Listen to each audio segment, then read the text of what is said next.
Food marketing toward children. The United States food and beverage industry has increased the amount of advertising that intensively and aggressively targets children through multiple channels. Food marketers know that the youth consumers have equal if not more spending power than adults, they hold purchasing influence, and have the potential to be lifelong consumers. The advertisements for products predominantly high in sugar and fat have increased and have had an effect on the major health epidemic in the US of childhood obesity, and as such are inconsistent with national dietary recommendations. Food advertisements have moved from the television into the classroom. Marketing companies are exploring new creative techniques to reach their target audience, young children, through promotions, contests, and incentive programs. As a result, the US has progressively been placing regulations on how much advertising is allowed during children's programming. Food advertising. Food advertisers are the second largest buyer of television, newspaper, magazine, billboard, and radio advertisements. In order to effectively reach the youth audience, marketers utilize multiple techniques and channels. Advertisers spend approximately $1 billion on television marketing that directly targets children and another $5 billion on other promotions. Online strategies are also well developed. For example, cereal companies, the third largest food marketer to children, maintain websites that use branded techniques such as advert games, videos, site registration, and viral marketing proven successful in engaging children. Development of brand relationships begins in early childhood.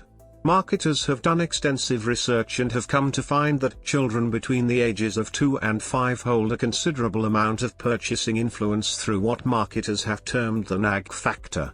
Around the age of 2, a child will make its first request to buy a product. 75% of the time this will happen in a supermarket and 47% of the time it will be for a breakfast cereal. 65% of the cereals requested are pre-sweet and 30% will be for snacks and beverages, 21% for toys, and 2% for other miscellaneous items.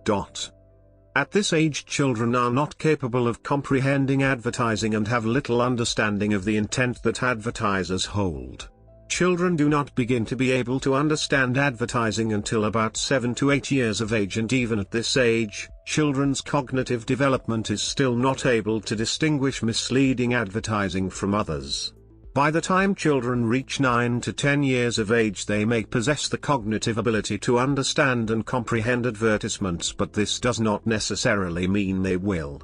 It is not until age 11 to 12 that they are able to think abstractly.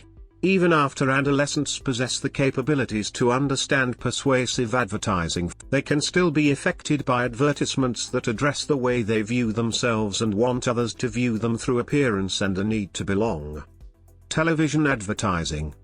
Television is the most active way for advertisers to bring messages about their food products to young children.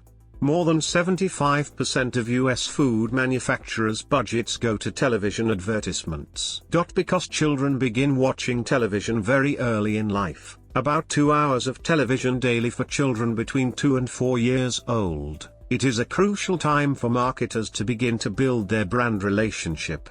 Food ads account for more than 50% of all the ads that are targeted towards children, who can see up to 3 hours of food advertisements a week. The advertisements that are most frequently played are those that promote food high in fat and sugar, such as breakfast cereal and candy. The fast food industry also makes up a considerable amount of the total food advertisements, 11%. These are strategically played during times that advertisers know their audience will be predominantly children, such as during Saturday morning children programming. In school marketing.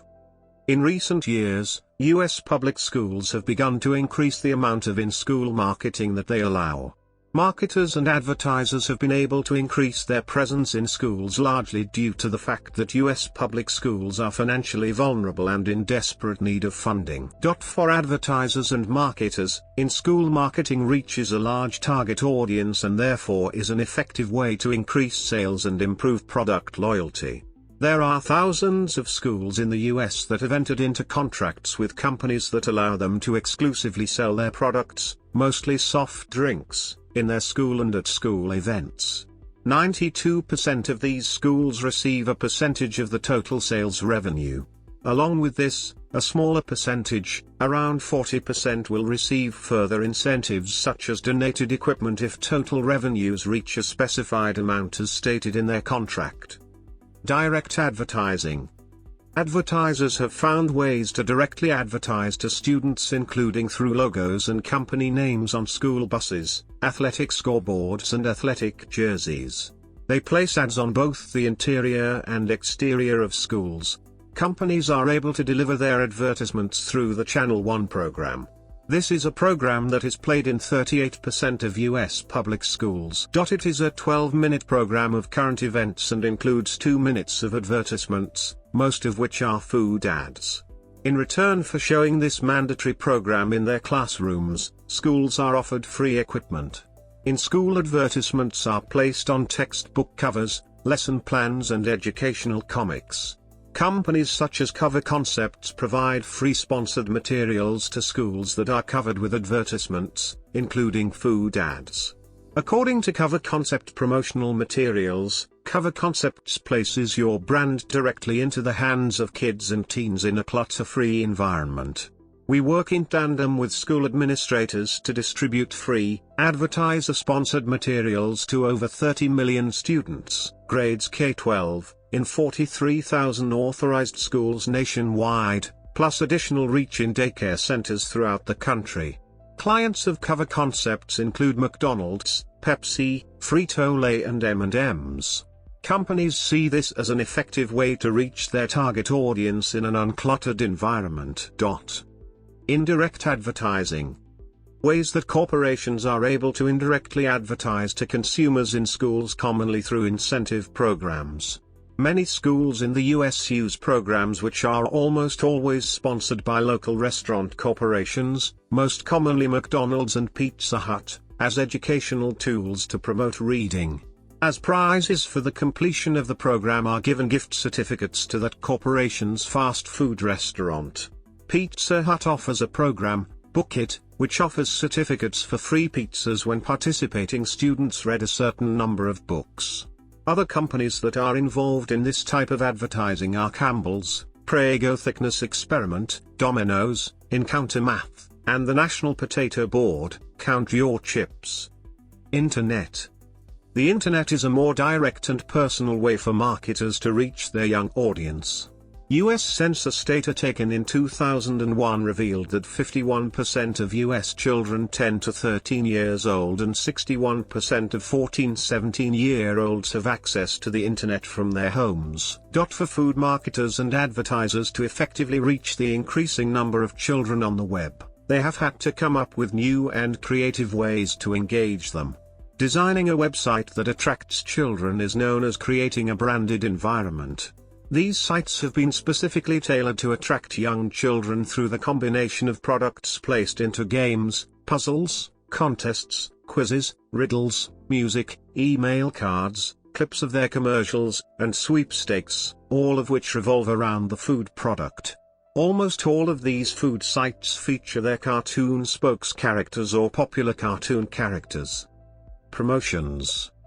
Films often promote and market their movies in conjunction with food and beverage corporations. This is known as cross-selling and tie-ins, which include a combination of promotional efforts in order to promote and sell a product. Food corporations have formed tight bonds with television studios. Burger King and Nickelodeon work closely along with McDonald's and Fox Kids Network. Disney has signed global marketing agreements with McDonald's, most recently a 10-year agreement in 1996. The release of Star Wars, Episode 3, Revenge of the Sith in 2005 had 16 different food promotions with 25 different products. In 2005 the release of King Kong promoted the giant gorilla on over 18 million boxes of cereal, including Apple Jacks and Corn Pops. They also teamed up with Burger King, Butterfinder and Baby Ruth bars to put out another 10 million packages with their promotion. Even though the marketing for both of these films was heavily targeting a younger demographic, both films were rated PG-13. Premiums are a marketing strategy that reward a purchase with something free along with it. children's kids' meals at fast food restaurants commonly use premiums like toys to promote something. Premiums allow sales to increase for a short period of time because a child's desire for the food is overthrown by the desire for the item. Product placement. Corporations will pay a fee that varies, usually somewhere between $50,000 to $100,000, in order for their product to be placed in primetime programs. Product placement is done in order to raise brand awareness and increase sales. Most product placement is done subtly and used as a prop in a television program or movie, or it can be made into a more fundamental part of the plot.